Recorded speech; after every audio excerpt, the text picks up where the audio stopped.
Um, how do you feel about what happened last night? Obviously, it was fantastic to see so many people come out and stand up against racism. It's a real reflection, I think, of the unity of working class people across Britain. We had black people, we had white people, we had young people, we had old people, and really they came out to stand with refugees, with Muslims, with uh, black people who really have felt under threat over the last few days. And I think we should celebrate that unity. But we have to also be quite clear this isn't the end of it. Yes, we came out in big numbers, but we know that the far right have been emboldened over, the last few years of rhetoric, which has really tried to attack, migrants and refugees, people who have fled terrible situations across the world, looking for safety in Britain.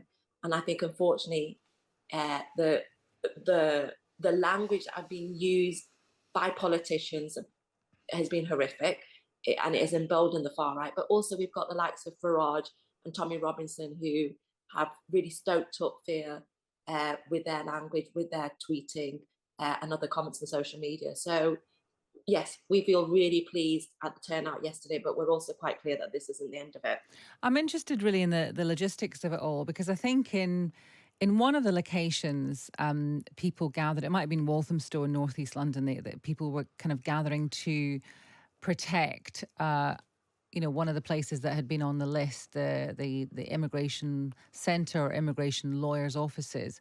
Was Mm. was that was that the focus in Manchester? How was it decided where and when you were all going to assemble?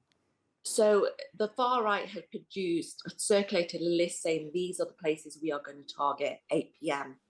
And so that was really the starting point of these are the places we need to make sure we need to be outside. But it wasn't just the places that they said they would target. I think people across the country were aware and they wanted to come out and start in solidarity. But yeah, particularly Manchester and other places, we were very aware of where the far right were trying to, and it's really important to say they were trying to build something, Mm. and they were going to attack, and said openly that they were going to attack these these uh, these venues. So yeah, that was the starting point of us coming out saying, we don't feel that we can depend on the authorities. They have failed us over the weekend when they allowed, particularly in Manchester, they allowed the far right to run rampant in the centre of Manchester while they kettled, uh, you know, anti-racist campaigners, members of the public. They were giving out dispersal orders to members of the public, but the far right were able to run riot. And I think people had seen that both locally and across the country. And I think they decided that actually we need to stand together. And it was mass mobilizations of working class people that actually were out on display in Yeah. Manchester, but across the country. I mean, I think the picture that I saw, I think it was of Walthamstow, was many, there was Thousands. thousands of people. Mm. But I also did see lots of photographs and footage of police vans. It feels like actually there was a huge police presence. Yes, but that doesn't necessarily mean people are going to feel safe and protected. Mm. Uh, so I think it is important that we do the mass mobilizations on the street because we keep each other safe.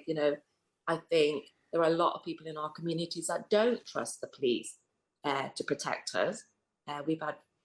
We've seen that in practice over the weekend, but even past experiences as Black people, but also as women.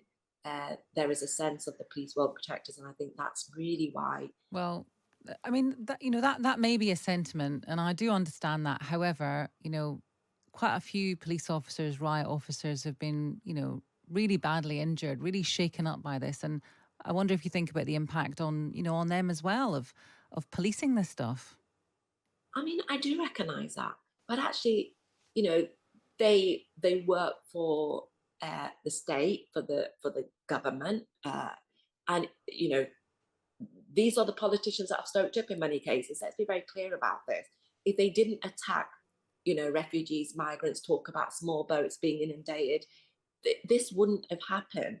We wouldn't have had seen the confidence if they allowed Tommy Robinson to continue to tweet while having an arrest warrant against him because he didn't show up in a court hearing. This is what's going to happen.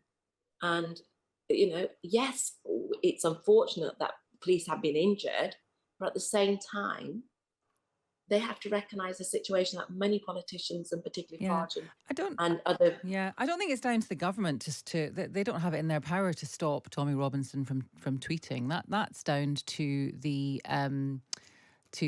platform. I recognise that, but let's be very clear.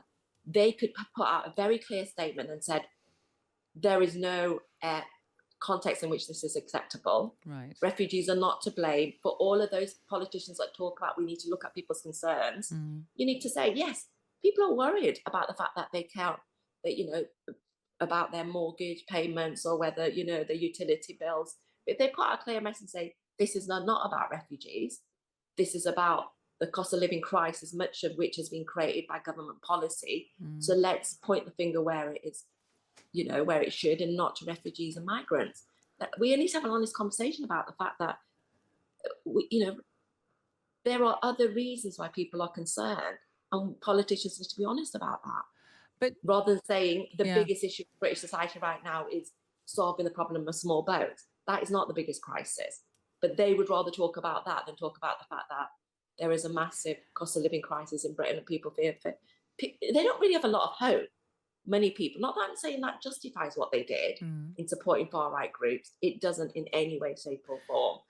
But obviously, yeah. I mean, so just finally on this, I mean, clearly the cost of living, financial problems, may be at the root for a lot of people, but it's not possible, is it, after everything that we've gone through over the last week, to say that this is something that we just need to close down now, and that actually, the thing you're saying you're worried about, and it's not just the far right thugs and protesters, whatever you want to call them. There's plenty of people who get in touch with us and quite measured language say, actually, I am worried about this stuff.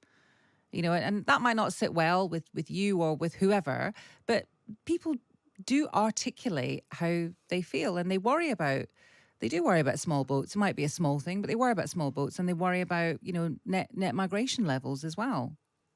I think they do worry about it, but I think they worry about it because of the climate in which we're living and the comments and the rhetoric that we're hearing from politicians. That's the truth of it. It has become a huge issue in people's minds who, well, for a small minority of people that probably on living close to people where refugees are housed or communities where there are refugees. In many cases, if you look at the data, we work with refugee charities, and the amount of support they are getting for the work that they do is huge. So I do think we need to, we keep hearing in British society, oh, we should have a conversation about this. We should have an honest discussion. I'm sorry, but we're always having a conversation about this. That's true. Yes, that is true. But the problem isn't that we're not having a conversation. The problem is we're not having an honest conversation. Well, and also we're not giving people hope. I think we've just come, we haven't even had 100 days of a new government. But unfortunately, that government already, people feel there's no hope in that government. They haven't promised to fix anything. And that's why I think we've seen the despair on the streets shift so quickly.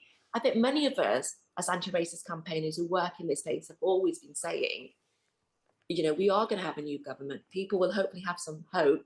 But if they don't deliver, we are going to see people being pulled to certain ideas and politicians like Farage. To be honest, I'm shocked how quickly that happened. Okay. But it's a reflection of how we have had a general election. It hasn't hope, it hasn't focused on hope, real hope and real promise for change.